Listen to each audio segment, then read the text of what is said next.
Hey, everybody, it's Father Edward. This is our third episode of This Past Week. And in these episodes of This Past Week, I share with you something I saw, something I read, something I wrote, hopefully, if I wrote, and something that I watched. So it's a way for me just to look back over the week, to share some insights with all of you. So thanks so much for tuning in to This Past Week with me, Father Edward Looney. The show is powered by Dunkin, not because they sponsor it, but because I need coffee. I just want to share with you an interesting observation today, or maybe not observation, experience, let's say. So, went to Dunkin' Donuts after First Saturday Mass, driving back after First Saturday Confessions and Mass, and go in and I order a latte. I order a butter pecan latte. What do you think is missing from this cup? Can you identify what is missing from this cup? Why, yes, a cover. Interestingly, they ran out of covers at the Dunkin' Donuts. I asked, how do you run out of covers?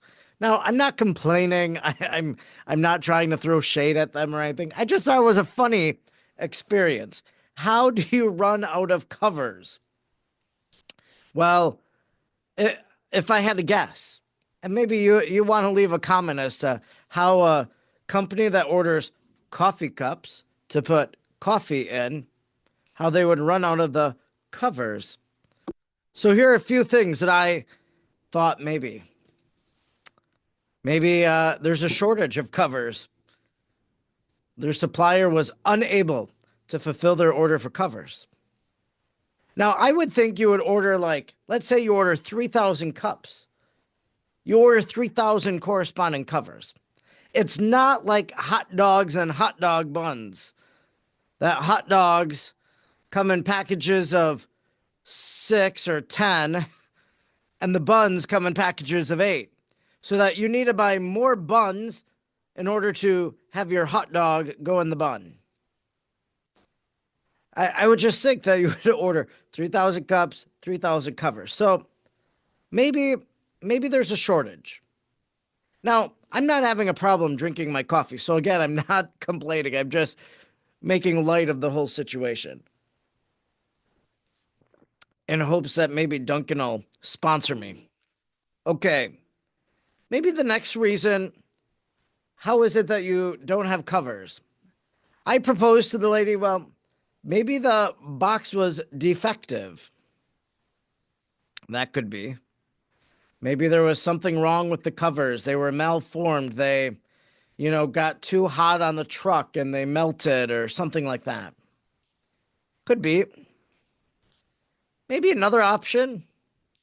I wonder, did an employee, as they were taking them out of the sleeve, did they all fall on the floor? And so cleanliness is a virtue. They chose not to use those covers then, creating this shortfall of covers. I'm not sure why Dunkin' Donuts would be out of covers for this coffee cup. So you place your order. I'd like a butter pecan latte. And the nice lady says to me, we're out of covers. Is it okay if we just hand you your coffee? And I'm like, I guess so. Now, they were very gracious. I ordered a large. This, I believe, is probably an extra large. I've never had a cup this size before. I don't think. So they put my large in an extra large cup so that there would be room at the top that if in the car it wouldn't splash or whatever. So they made a nice accommodation. I'm not giving them a terrible review. I'll be back at Dunkin' Donuts, get the butter pecan latte. But what an interesting experience. Leave your thoughts in the comments if you'd like. This past week, let's go through those questions. This past week, what I saw. Now, before we get to that, let me just say, a great cloud covers all of us, I think, right now. Great cloud of sorrow. The fact that, this plane accident took place in Washington, D.C. by the airport. The fact that another little small little plane went down in Pennsylvania in a community. So there's a lot of sorrow. And so I think, first of all, we just acknowledge that. A lot of people opining what happened and coming up with all these different crazy theories and possibilities. But what we realize is that people lost their lives. That a dance team, was it? That the majority of its members all gone now. I saw something too, so I guess this is what I saw. This isn't the segment I was planning on doing, and we will get to what I planned on, but I did see something like an interview or something. Maybe it came across as a notification on the Apple News stories or whatever, but essentially there was somebody that was supposed to be on that plane from Wichita to Baltimore or to Washington, D.C., to Reagan, and they missed the flight or something happened, some odd experience. Isn't that the story of, what was it? A Million Little Things? That was a show on ABC. Didn't that one guy miss the flight on 9/11 or something like that? So, what that person carries now, like, I should be dead. I shouldn't be here. So, I just want us to hold those people in prayer, to pray for the deceased. That raises a great moral question, the question of always being ready to die. I've told this story a number of times. You've listened to my homilies, you've read my writings, you've probably heard or read it, but tell the story about driving down the highway, witnessing a fatal accident. And every time I drive by that spot, I always remember that person. But what a reminder that could happen to you as you're driving. The other day, after the lug nuts fell off the tire on my car, in the right circumstances, could have veered off into traffic, could have ended up poorly. So there's a reflection there about like that memento mori, that principle, remember death, always be ready. But I just want us to hold in prayer those who have passed. So let's pray in eternal rest. Eternal rest grant unto them, O Lord, and let perpetual light shine upon them. May they rest in peace. May their souls and the souls of the faithful departed through the mercy of God rest in peace. Amen. And loving God, bring comfort and consolation to those who grieve. Let them be comforted by their faith and hope in everlasting life. Be with them as they journey through this valley of grief. We ask this through Christ our Lord. Amen. The other thing that I saw this past week on socials, it was actually a sponsored little box on Instagram.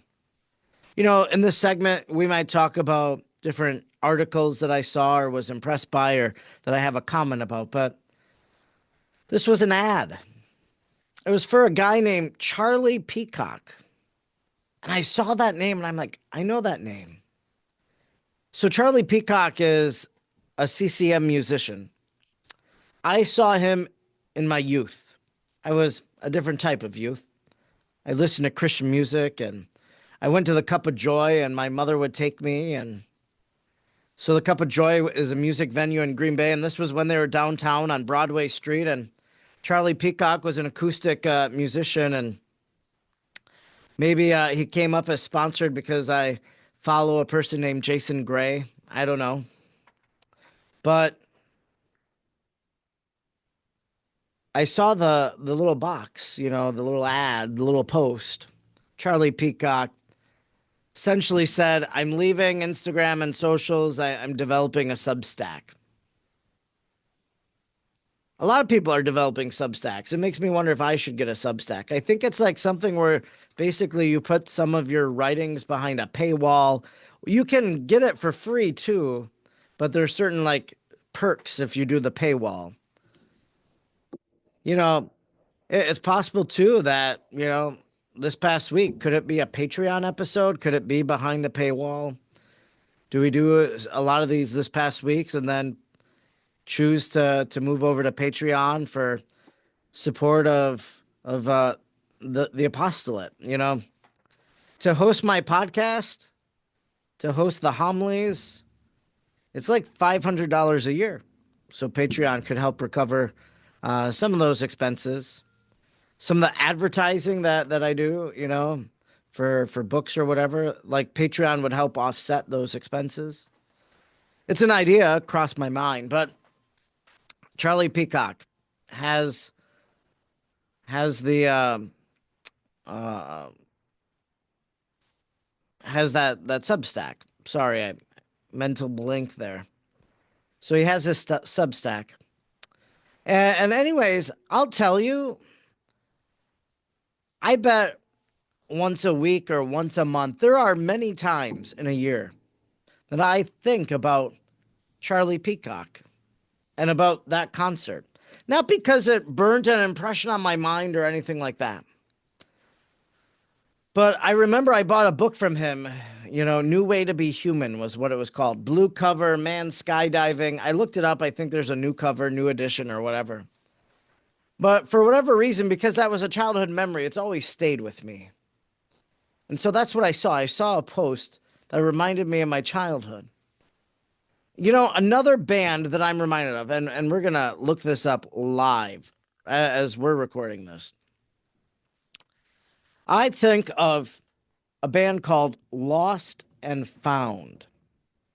So, Lost and Found. Oh, so let's see. Yeah, it doesn't look like they put out any new music. They have a Facebook. Let's see when their last post was. But I went to Life Fest in Oshkosh. Again, back when I was a youth, a kid. And I went to see Lost and Found. Great music. Now I'm looking at it, it looks like they might be of the Lutheran persuasion. That's okay. But I just remember that concert and some of the music and all of that. I had CDs from them. I don't have those CDs anymore. That's the thing about Spotify. You don't need CDs. You can just listen on Spotify if you really want. So, all that to say, do you remember some of those things from your childhood?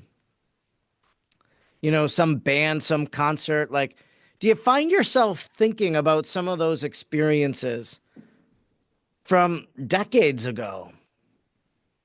I do. Just curious about you. Again, feel free. Leave the comments.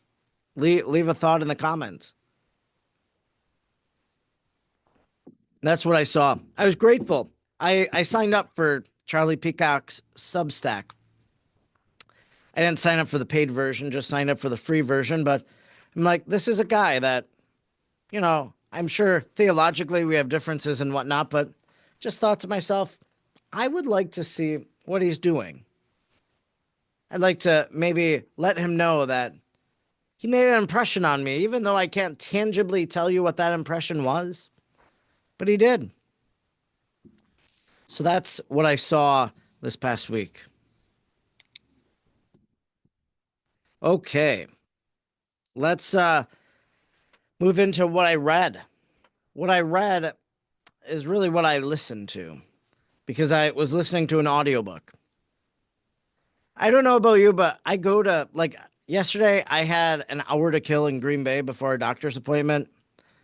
And so I just go to Barnes and Noble and I walk the store and sometimes I buy a book and Most of the times what I do is I add books to my Goodreads so that I can like get the audio book of it because I don't have time to read that book per se, but I do have time to listen to it when I'm in the car, when I'm going up to see friends in Door County or something like that, hour drive each way, can listen to an hour of a book on the way there, back, listen to podcasts on the way there, back, like to mix it up.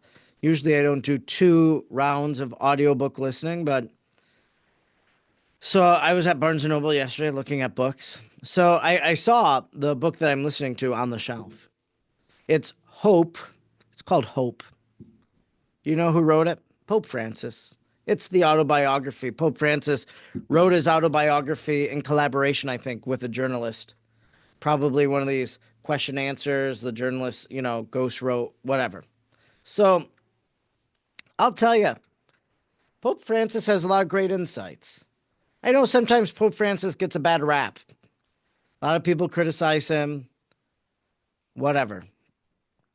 But I listened. I've been listening to the audiobook, and there are some things there that just really impress me. I've been clipping or bookmarking them so that maybe I'll write a piece or maybe record a video and upload it to YouTube to say like 20 things that impressed me about Pope Francis or something like that. I don't have the book in front of me, so I can only share with you the sentiment, but it was something to the effect of Pope Francis. It was something very small too. It wasn't like a major decision he had to make, but he talked about how he brought everything to the Lord in prayer, how he sought the Lord's counsel, how he laid it at the tabernacle. This is what I put in my notes, that because I keep a little thing here, and so I put this past week show ideas, and so I just keep a running list so that we could have this show each week, and we're not grasping. But if I see something, I want to show you, whatever. So, this is what I wrote just in the notes. His praying over and about everything, no matter how small. That's what really impressed me from what I read this past week. I just realized, got to do that more. Got to pray over those small little things in my life. How am I going to reply to this email? Like an email came in this morning and got to think about how I'm going to reply to it. Well, I take that to the Lord and say, I had a reply right away, and that's where you take the caution and you go slowly. You don't type your feelings and thoughts right away. You process it with the Lord. And that's what impressed me from what I read from Pope Francis. What I wrote. I actually wrote a movie review. I submitted it for publication. I haven't actually heard back from the editor yet, so I don't know if it's going to get published. It was a movie review on The Brutalist. And so we'll get into what I watched. Maybe we'll just blend what I wrote, what I watched. But we're going to talk about more in what I watched as well. But I wrote this review of The Brutalist. It's about 1,200, 1,300 word essay. I really focus on custody of the eyes, just because there was really assault, and I would call it an assault of unwanted images, right? So we gotta, how do we as Christians respond to this?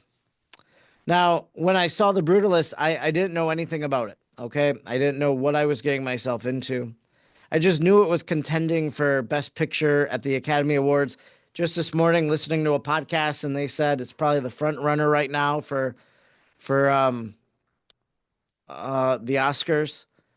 They say there was some controversy about some movie and their actress or whatever that made some very outlandish comments on social media. So they're basically ruling that one out now. I think it was Emilia Perez movie, but don't quote me. I don't know anything about that. So I just missed the reference when I was listening. But they say Brutalist, they think The Complete Unknown, the Bob Dylan biopic, could be a surprise winner. And they think Conclave, maybe. And, Conclave presents some interesting dilemmas for a Catholic viewer. I saw it. You know, again, theatrically, a very good movie, but yeah, last few minutes, very troubling. So, so yeah, The Brutalist. Didn't know what I was getting myself into. Overall, well, I would, I'm not a voting member of the Academy. Maybe one day, like do enough movie reviews and whatnot, maybe you'll get a nod. I don't know, but I wouldn't have voted for it for Best Picture. Nah, I didn't think it was. It was also 3 hours and 35 minutes long. It had an intermission, but I do not recommend going seeing the movie. So that's what I wrote. You can read my piece. Hopefully, if it gets published. If I had a Substack, I could publish it on the Substack to go back to what I saw, earlier this week.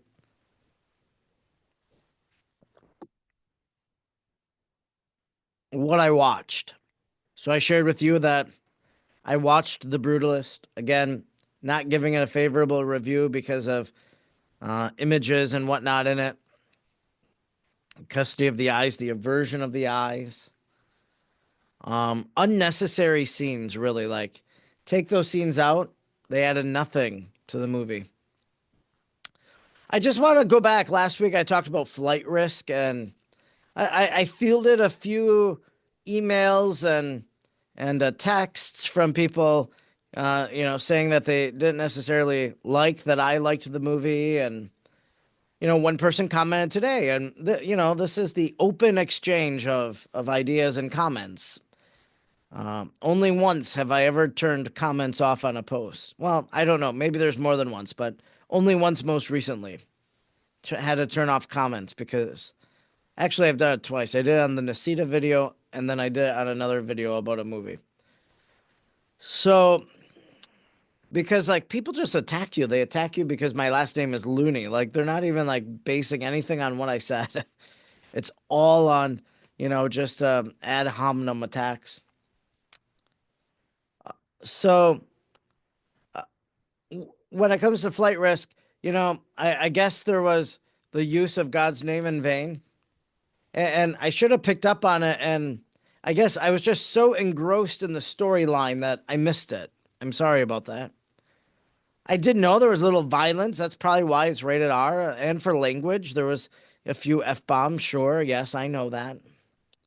So when I reviewed that movie, and, a lot of times, like you'll see on my socials right now, doing a big push for green and gold. Well, that's in collaboration with a publicist and a firm, and we'll talk about that.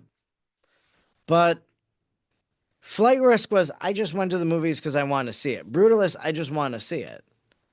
Some of the movies I watch, I pre-screen at home. You'll see the list. I'm going to post it today or tomorrow, maybe Monday, the movies that I watched in January. I'm going to try to do that once a month. Like, what did Father watch?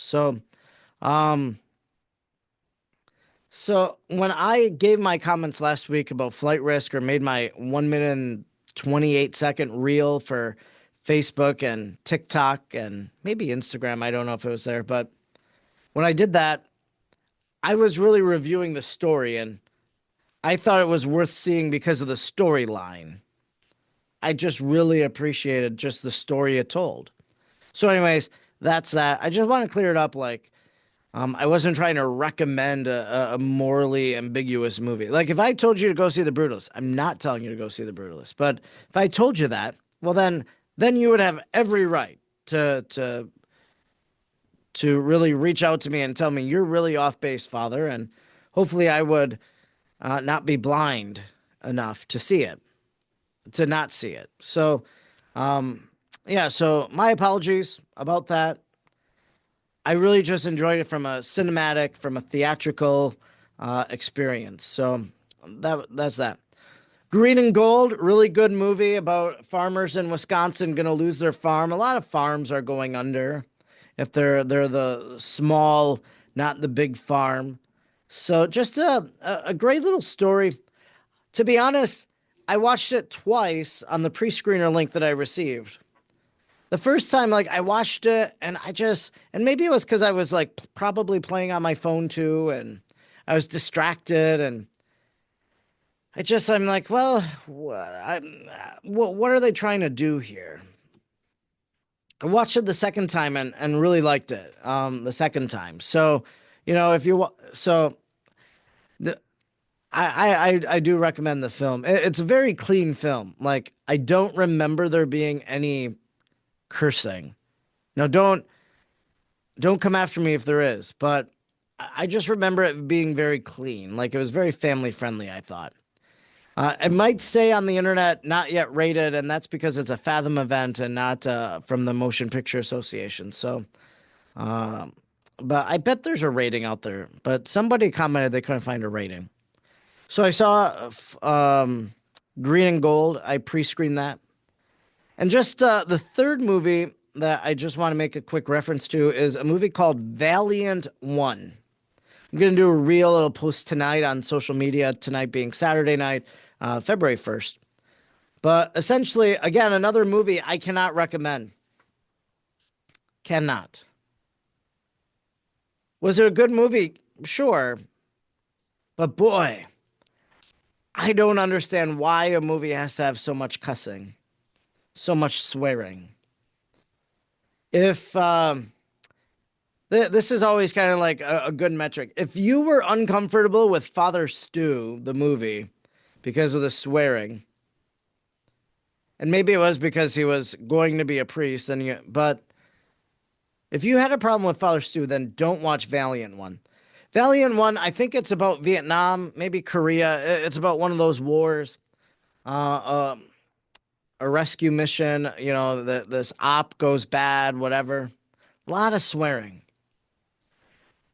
If I thought that I was actually going to have an opportunity to interview somebody, like a producer or a director for Valiant One, it didn't happen. It fell through.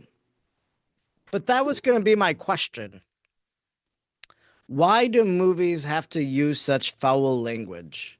I was actually going to bring that to that interview. I was going to say a lot of my followers won't want to watch this movie because of the language. Why do we make movies like that put people in such moral uncomfortability? The There was a very like interesting artistic expression of a scene where they had the Our Father, a guy who was dying was praying the Our Father, and I also would have asked the director, producer, whoever about that, like what made them think to incorporate the Our Father into the movie.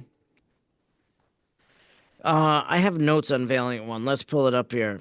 The notes are for my reel tonight, but it's not coming up. Oh, Valiant One. Here we go. Uh,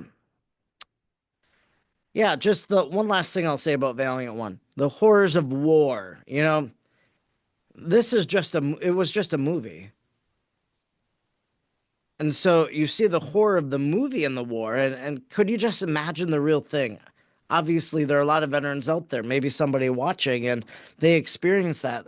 It just really exposed the trauma that a veteran has. And just lastly, confronts you with death and seeing people die and just the horror of that all. So that was Valiant One. Again, I don't recommend it because of language. But if you're a guy or a gal that likes a movie about war, well, maybe this is up your line. I don't know. So that's what's been happening in my life this past week. It's what I saw, what I read, what I wrote, what I watched. This next week, have some ideas maybe of what I want to watch. Screenshotted something that I saw from Netflix that I'm like, oh, maybe I'll watch that. We'll see what happens. I know that I have two pre-screener links for movies coming out in theaters shortly. One pre-screener link I have, I think, is called The Unbreakable Boy. The Unbreakable Boy. I think it's from Lionsgate. And then I have a screener link for No Address. It's a documentary, I think, about homelessness. So those are two screeners that I got to watch. hoping maybe tonight and tomorrow will be screener nights. So anyways, it's a little bit about my life and what I've been up to this past week. I'm Father Edward Looney, and I'll be with you next week to reflect upon the week that will have been. Thanks so much for tuning in. Until next time, God bless you.